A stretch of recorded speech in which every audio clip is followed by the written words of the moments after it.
नमस्कार।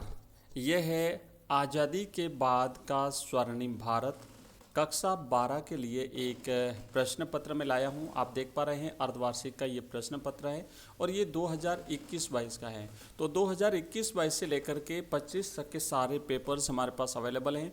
मैं कंप्लीटली आपको इसका सॉल्यूशन दे रहा हूं। यहाँ पर आप देख पा रहे हैं ये इसका पूरा सॉल्यूशन है। रिटर्न में आपको पीडीएफ के रूप में मैं सॉल्यूशन अवेलेबल कराऊंगा। एक एक क्वेश्चन को हमने हल कर रखा है और साथ ही साथ उससे संबंधित एक्स्ट्रा जानकारी भी हमने विवरण के रूप में आपको अवेलेबल करवा रहे हैं, ताकि इसका संबंधित कोई और प्रश्न भी आपको पूछा जाए तो वो आप कर लोगे और अच्छी तरह से आपको याद हो जाएगा। तो आइए शुरू करते हैं, एक एक प्रश्न को हल करते हैं और जिन प्रश्नों के आंसर अगर आपको आते हैं तो कमेंट बॉक्स में कर डाल देना और नहीं आते हैं तो याद कर लेना और कॉपी पेन लेके बैठो, जो लिखना है वो लिख भी देना। पहला प्रश्न है कि 19 जुलाई 1969 को कितने बैंकों का राष्ट्रीयकरण किया गया? तो ऑप्शन यहाँ पे राइट है वो स है। 14 बैंकों का राष्ट्रीयकरण हुआ था। आप यहाँ पे देखेंगे स आंसर इसका राइट है। और याद रखना है कि 1969 में इंदिरा गांधी सरकार ने देश के 14 प्रमुख बैंकों का राष्ट्रीयकरण किया था। ठीक है, याद रखना, केंद्र सरकार ने, भारत सरकार ने 1969 में प्रथम चरण में 14 बैंकों का राष्ट्रीयकरण किया था। अगर यहाँ से प्रश्न आता है कि दूसरे चरण में कितने बैंकों का राष्ट्रीयकरण किया गया, तो आपको 6 लिखना है, क्योंकि सेकंड चरण में 6 बैंकों का राष्ट्रीयकरण किया गया था। दूसरा प्रश्न है, मिल्कमैन ऑफ इंडिया के नाम से विख्यात है। हमने कम्प्लीटली आपको हर टॉपिक से 50-50 प्रश्न अवेलेबल कराए हैं। तो हमारी जो ये बुक है ना, आज़ादी के बाद का स्वर्णिम भारत, इसमें एक अपनी दुग्ध क्रांति वाला टॉपिक है आपका। और दुग्ध क्रांति या श्वेत क्रांति या फिर अपन इसे फ्लड, ऑपरेशन फ्लड के नाम से भी जानते हैं। तो इसमें ये बताया गया है कि ऑपरेशन फ्लड के जनक कौन थे भारत में, या फिर इस क्रांति के इससे रिलेटेड जो प्रश्न बनता है वो मिल्क मैन ऑफ इंडिया कौन थे, तो वो थे डॉक्टर वर्गीस कुरियन। आपको सही जवाब इसका लिखना है डॉक्टर वर्गीस कुरियन। डॉक्टर वर्गीस कुरियन को श्वेत क्रांति का जनक, फादर ऑफ व्हाइट रिवॉल्यूशन भी कहा जाता है। तो मिल्क मैन ऑफ इंडिया अगर प्रश्न आता है तब भी डॉक्टर वर्गीस कुरियन है, और श्वेत क्रांति का जनक किसे कहा जाता है अगर प्रश्न आता है तो भी आपको वर्गीस कुरियन इसका सही जवाब जो है वो लिखना है। अगला क्वेश्चन है, तीसरा प्रश्न है कि भारत में अलग होकर बांग्लादेश कब अस्तित्व में आया?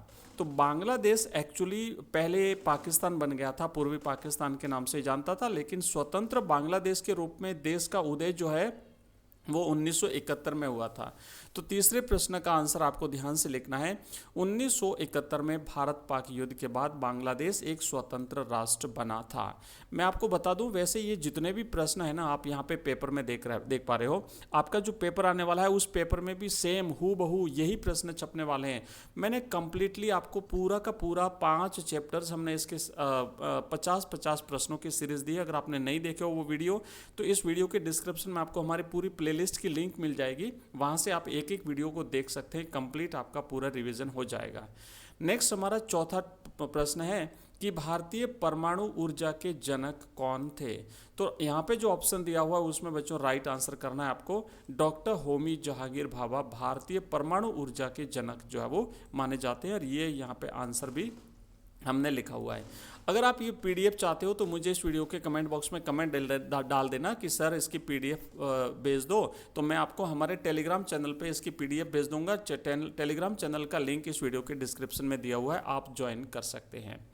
अगला प्रश्न देखो, हमारा 5वां प्रश्न है, महात्मा गांधी राष्ट्रीय ग्रामीण रोजगार गारंटी अधिनियम कब बनाया गया था? तो ऑप्शन है 2002, 2009, 2007 और 2005। तो बच्चों इसका सही जवाब है 2005। याद रखना, महात्मा गांधी राष्ट्रीय ग्रामीण रोजगार गारंटी अधिनियम, इसे पहले नरेगा कहा जाता था, इसे 2005 में पारित किया गया था और बाद में इसका नाम बदल के मनरेगा यानी महात्मा गांधी राष्ट्रीय ग्रामीण रोजगार गारंटी अधिनियम किया गया है। तो जो ऑप्शन दिए हुए हैं उस ऑप्शन के हिसाब से इसका सही जवाब है 2005।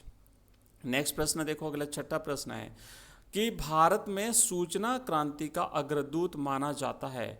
तो यहाँ पे जो ऑप्शन है बच्चों, इन ऑप्शन के हिसाब से राइट आंसर आपका स रहने वाला है। आप यहाँ पे देख सकते हो कि सैम पित्रोदा को भारतीय दूरसंचार क्रांति का जनक माना जाता है। प्रश्न पत्र में सैम पित्रोदा लिखा हुआ, मतलब वही सैम पित्रोदा है। ऑप्शन में थोड़ा सा यहाँ पे गलत लिखा हुआ है। अगला क्वेश्चन देखो, जय जवान जय किसान जय विज्ञान का नारा किसने दिया था? ये प्रश्न मैंने अच्छी तरह से आपको समझाया था। ये हमारे देश के प्रधानमंत्री श्री अटल बिहारी वाजपेयी जी ने दिया था। इस प्रश्न का सही जवाब ऑप्शन स है। जय जवान जय किसान जय विज्ञान का नारा दिया था। एक्चुअली देश के दूसरे प्रधानमंत्री लाल बहादुर शास्त्री जी ने जय विज्ञान जय जवान और जय किसान का नारा दिया था। उसी को वाजपेयी जी ने मॉडिफाई करते हुए इसमें जय विज्ञान को भी जोड़ दिया है। इस बात को आपको ध्यान रखना है, क्योंकि इस बार ये पूछ लिया जाए कि जय जवान जय किसान का नारा किसने दिया था, तो आपको फिर आपके हमारे जो शास्त्री जी हुए हैं उनका नाम आपको लिखना है। नेक्स्ट प्रश्न है, कारगिल युद्ध कब हुआ था? तो सभी को पता है 1999 में देश में एक युद्ध देखा था, भारत और पाकिस्तान के बीच में हुआ था। कारगिल युद्ध के नाम से जाना जाता है। ऑपरेशन विजय भारत ने जो है वो कारगिल युद्ध के लिए चलाया था।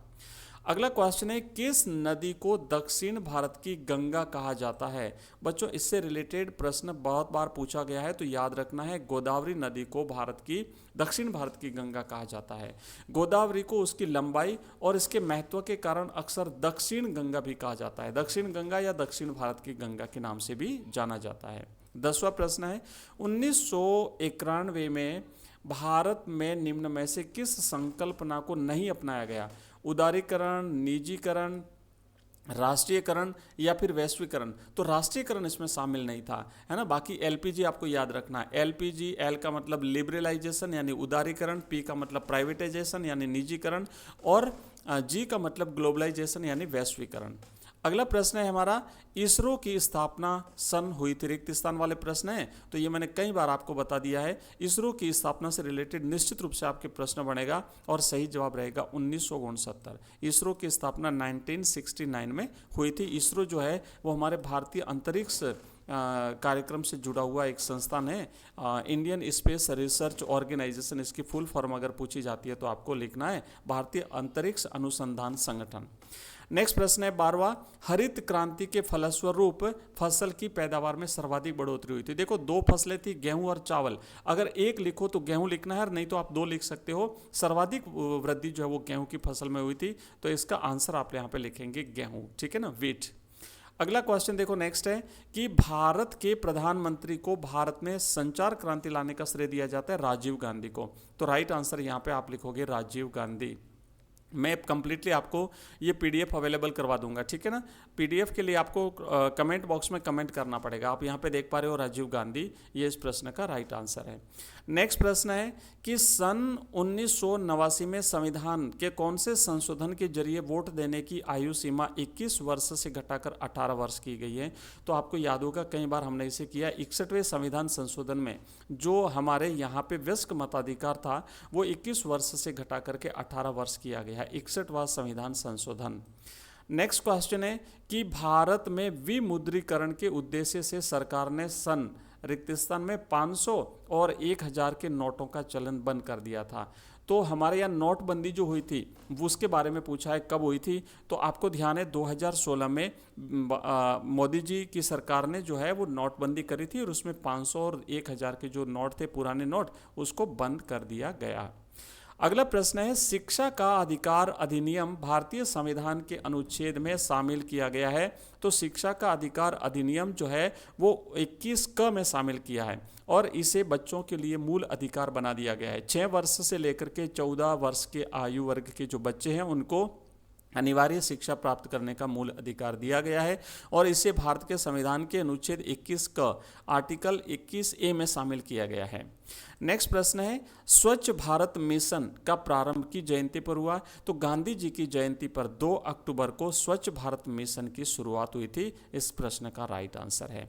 अब है हमारे लघुत्रात्मक प्रश्न। अगर आप कहो तो मैं लघुत्रात्मक भी सॉल्व करा दूंगा। कंप्लीटली हमारे पास इसके आंसर लिखे हुए हैं और या फिर मैं करा ही देता हूं ताकि आपको कमेंट नहीं करना पड़े। चलिए मैं करा देता हूं, लेकिन जो बड़े प्रश्न है उसके लिए आप मुझे कमेंट करेंगे तो मैं बड़े प्रश्न भी करा दूंगा।